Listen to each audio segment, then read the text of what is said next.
One of the reasons why the Dolphins may not have traded down to try to get Tua Tagovailoa, who knows what the Chargers would have done at number 6 if both Tua and Justin Herbert were available.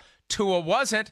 Justin was. Justin becomes the pick. And, Chris, the first thing I thought of is, well, there surely is no way they're going to sign Cam Newton now. It's Tyrod Taylor in the same spot he was in 2 years ago in Cleveland, holding the position until the rookie is ready. And it didn't take long for Baker Mayfield to supplant Tyrod Taylor in Cleveland in 2018. Now Justin Herbert ready to go whenever the Chargers decide to flip the switch from Tyrod Taylor to the rookie from Oregon. And the good news is he doesn't have to go far from Oregon, right? No, he's in that Oregon bubble. He doesn't have to go all that far.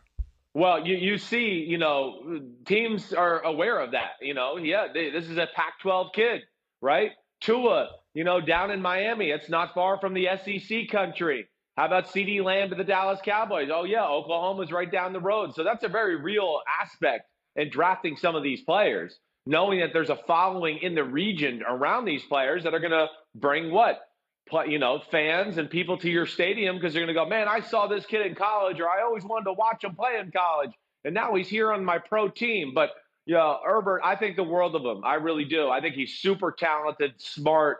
The things that I think people nitpick about him as a player, I think are more to do with the Oregon offense, the team around him. But as far as athleticism, size, big-time arm, hey, decision-making's good. Was it perfect? No. But I think when he gets in the NFL and gets coached a little bit better and has a more creative offense around him, man, this could be special. And the big thing is, too, Mike, you just think of the Chargers right now.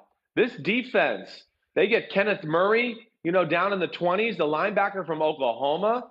And that's a Super Bowl defense we got right now in Los Angeles with those pass rushers, Derwin James, Chris Harris Jr., in the offseason. I mean, this is a talented group.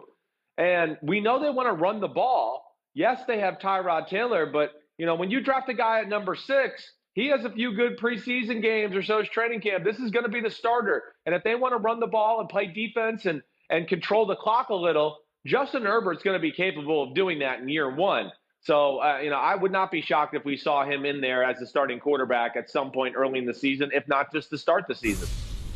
Well, they do have that flexibility and luxury now. And the other reality is, to the extent the Chargers need stars, Herbert is going to get the chance to be that star in L.A. And look at him in his Chargers T-shirt when he was, I don't know, I'd say maybe 4 years old. His hair got a lot darker as he got older, and it was as glorious then as it is now. And Chris, I don't know if you saw it, at one point last night, there was a picture of young Justin Herbert in his Joey Harrington jersey. For the Chargers' sake, let's hope the ceiling is higher for Justin Herbert's Justin Herbert than it was for his boyhood idol. So that was fun to see. And Justin's a good kid, and I hope it goes well for him. The Chargers need someone long-term to develop into that star player, or they're never going to have a chance in the L.A. market.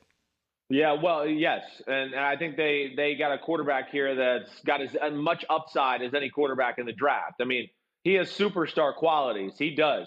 When you talk about a guy that big who can move the way he can, and then, don't get it mixed up. This is a laser for a right arm. I mean, a big-time arm. This will be one of the best arms in the NFL from get-go when he steps onto the field. And, to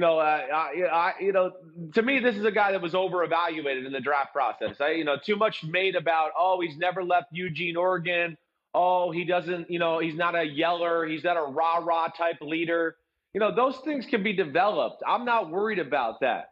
And even the things that I saw in the field that weren't always perfect, I think you put him at LSU or put him at Alabama with some of those offenses and talent around him, his game would have looked a lot smoother last year. So this is a great pick by the Chargers. I mean, this is a big-time quarterback, and I think when they saw him on the board still there at number 6, I just don't think they could pass it up. Hi, I'm Mike Tirico, and thanks for watching. Make sure to hit subscribe for the latest news and highlights from NBC Sports.